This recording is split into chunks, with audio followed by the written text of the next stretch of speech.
La faillite des salles de cinéma à Libreville sonne aussi la fin des projections sur l'écran noir. Les établissements ont fermé les uns après les autres.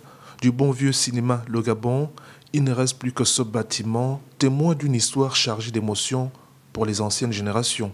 J'avais un ami qui était de passage, qui revient d'Europe après 20 ans. Il est arrivé, il a tourné, il a dit « Ah, le cinéma Le Gabon ». Il y a un film mythique, Le Magicien de l'Enfer. Beaucoup de gens de mon âge en savent quelque chose. Et puis, bon, il y a les films karaté, Wang Yun, Big Boss, La Terreur de Mandchourie, le boxeur chinois. Le cinéma d'Akébé, transformé depuis lors en une église évangélique, fait partie de ces lieux mythiques qui ont fait rêver plusieurs cinéphiles de l'époque. Le cas d'Alain, qui débarque pour la première fois à Libreville en 1974.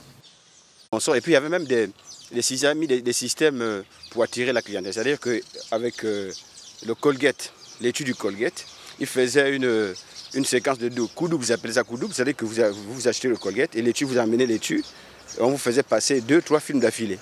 La désertion massive des salles de cinéma par le public trouve sa raison dans le commerce des films.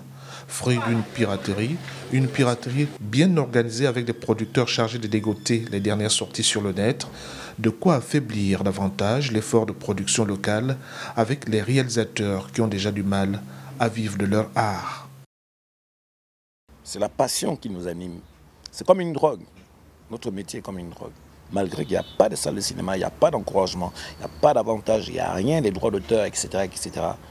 Mais il y a des tutus comme moi, un frère ou deux frères à moi, qui continuent. Mais sinon, non, ça n'encourage, c'est pas encourageant. L'offre de salles ne tient pas le choc face au programme de chaînes câblées. Depuis une quinzaine d'années, la projection des films sur écran noir ne fait plus partie des loisirs de vacances.